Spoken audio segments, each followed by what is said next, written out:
Hello नमस्कार दोस्तों। तो 29 फरवरी को एक और एसएमई आईपीओ ओपन होने जा रहा है MBK agro food product limited का। तो देखेंगे हम कंपनी के काम के बारे में, उसके बाद देखेंगे आईपीओ डिटेल, कंपनी के फाइनेंशियल कैसे हैं, ग्रे मार्केट में डिमांड कैसी निकल के आ रही है, और अंत में बताएंगे अपना व्यू कि इस एसएमई आईपीओ में अप्लाई करना है या उसको अवॉइड करना। तो सबसे पहले देख ले रहे हैं हम कंपनी के काम के बारे में।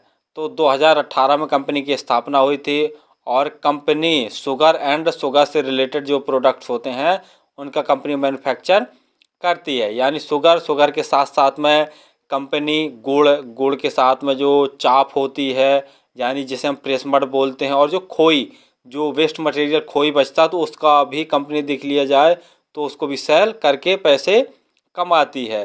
तो कंपनी का काम तो आपको समझ में आ गया होगा। और कंपनी अपने माल को डायरेक्टली नहीं बेचती है, जो उनके दलाल होते हैं उनके माध्यम से यह अपने माल को सेल करती है। कंपनी अपने प्रोडक्टों को PepsiCo holdings India private limited, Parle biscuit private limited और ब्रिटानिया इंडस्ट्रीज जैसे इनके कंपनी के क्लाइंट्स हैं जिनको ये अपने माल को सेल करती है। Company zero waste manufacturing faculty operates करती है, यानी जो भी इनका वेस्ट बचता है या तो उनको सेल कर देती है या तो उससे ये बिजली ऑपरेट करती है। और कंपनी आईपीओ के तहत जो पैसे जुटाएगी उसका यूज यह नांदेड़ महाराष्ट्र में एक ग्रीन फील्ड जो मैन्युफैक्चरिंग है उसको स्थापित करेगी, जहां पर यह इथेनॉल का मैन्युफैक्चर करेगी। साथ साथ में बायो सीएनजी और जो उर्वरक होता है उसका भी कंपनी मैन्युफैक्चर करेगी। तो कंपनी का काम तो बहुत सही है, आगे चल के फ्यूचर में इसका डिमांडिंग वाला काम है क्योंकि एथेनॉल का यूज बहुत ज़्यादा बढ़ने वाला है और उसका जो आईपीओ के तहत कंपनी पैसे जुटाएगी उसका भी यूज सही जगह पर होने वाला है। चलिए अब देख ले रहे हम आईपीओ की डिटेल के बारे में। आईपीओ 29 फरवरी को ओपन होने जा रहा है और 4 मार्च तक यह ओपन रहेगा। प्राइस बैंड देख ले रहे हैं तो 120 रुपये पर शेयर का प्राइस बैंड रखा गया है।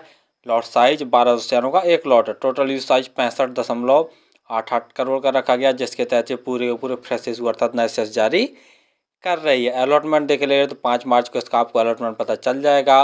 और यदि आपका आईपीओ अलॉट नहीं होता तो 6 मार्च तक आपके पैसे रिफंड वापस आपके अकाउंट में आ जाएंगे। लिस्टिंग डेट 7 मार्च रखी गई है। रिजर्वेशन में देखे ले रहे हैं तो रिटेल भाइयों के लिए 50% का रिजर्वेशन है और जो अदर्स यानी जो एचएनआई कैटेगरी में अप्लाई करना चाहते हैं उनके लिए 50% का रिजर्वेशन रखा गया है।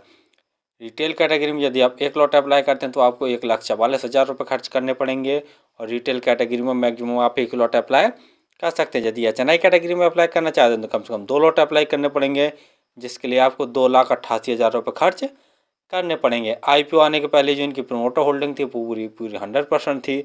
आईपीओ आने के बाद इनकी प्रोमोटर होल्डिंग 64.56% जैसी बचेगी।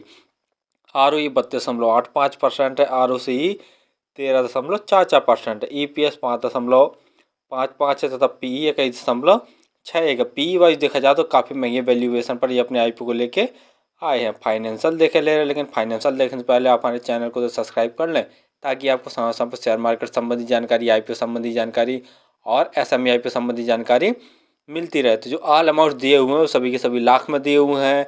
तो कंपनी की जैसा एसेट देख रहे हैं तो साल दर साल लगातार बढ़ रहे हैं, लेकिन सितंबर 2023 में इनके एसेट्स में थोड़ा सा गिरावट देखने को मिली है। रेवेन्यू देखते हैं तो मार्च 2021 में कंपनी का रेवेन्यू 2,583 लाख का था, जो कि बढ़कर मार्च 2022 में 13,263 लाख का टोटल रेवेन्यू कंपनी का हो गया। मार्च 2023 में इनके रेवेन्यू में काफ़ी ज़्यादा गिरावट देखने को मिली है। सिर्फ 9,393 लाख का ही कंपनी ने नेट रेवेन्यू जनरेट कर पाया है। सितंबर 2023 6 महीने के अंदर ही कंपनी ने 6,044 लाख का टोटल रेवेन्यू जनरेट कर लिया। यानी सितंबर 2023 में फिर से काफ़ी अच्छा चाल देखने को मिला है। प्रॉफिट आफ्टर टैक्स देखते हैं तो मार्च 2021 में कंपनी ने 140 लाख का नेट प्रॉफिट जनरेट किया था। मार्च 2022 में बढ़कर इनका प्रॉफिट 319 लाख का हो गया है। और मार्च 2023 में देख रहे हैं तो 377 लाख का कंपनी नेट प्रॉफिट जनरेट किया। और सितंबर 2023 में कंपनी ने सिर्फ 6 महीने के अंदर ही कंपनी ने 430 लाख का नेट प्रॉफिट जनरेट कर लिया। यानी नेट प्रॉफिट देख रहे हैं तो साल दर साल ज़बरदस्त ग्रोथ देखने को मिल रहा है इनके नेट प्रॉफिट में। लेकिन मार्च 2023 में देख रहे हैं कि इनके रेवेन्यू में थोड़ा सा गिरावट देखने को मिली थी। नेट वर्थ देख रहे हैं तो वो भी साल दर साल बढ़ रही है। रिजर्व कंपनी का मार्च 2021 में 140 लाख का था, जो कि बढ़कर सितंबर 2023 में 1,267 लाख का हो गया। बोरोइंग देखते हैं तो मार्च 2021 में कंपनी के ऊपर 7,496 लाख की बोरोइंग थी और सितंबर 2023 में घट कर 6,281 लाख की टोटल बोरिंग बची है। तो ये पॉजिटिव पॉइंट है कि कंपनी ने अपनी बोरिंग को कम किया है और रिजर्व को बढ़ाया है। जीएमपी ग्रे मार्केट प्रीमियम देखे ले रहे हैं तो 15 रुपये पर शेयर की ग्रे मार्केट में डिमांड निकल के आ रही है और 1200 शेयरों का एक लॉट है। तो 15 करोड़ 1200 करके देखते हैं तो लगभग 18,000 जैसा प्रॉफिट एक लॉट में दिखा रहा। परसेंट वाइज देखा जाए तो सिर्फ 12 या 13% जैसा प्रॉफिट निकल के आ रहा है। यानी जीएमपी में डिमांड देख लिया जाए तो अभी काफ़ी कम चल रही है। फाइनली हमने देखा कि कंपनी का मेनली काम शुगर और उससे रिलेटेड जो प्रोडक्ट्स होते हैं उसको मैन्युफैक्चर करना, जो कि बता ही चुके हैं हम कि शुगर हुआ, गुड़ हुआ और गुड़ के साथ में जिसे चाप बोलते हैं यानी प्रेस मड, तो इसका भी कंपनी मैन्युफैक्चर करके सेल करती है। और अंत में जो वेस्ट मटेरियल खोई बचता है तो उसको भी कंपनी सेल कर देती है। और कंपनी आईपीओ के तहत जुटाए गए पैसे का प्रयोग नांदेड़ महाराष्ट्र में एक मैन्युफैक्चरिंग यूनिट खोलेगी, जहां पर एथेनॉल का मैन्युफैक्चरिंग साथ साथ में बायो सीएनजी एंड फर्टिलाइजर का भी मैन्युफैक्चरिंग कंपनी करेगी। तो कंपनी जो आईपीओ के तहत पैसे जुटाएगी वो बहुत सही जगह पर लगाने वाली है।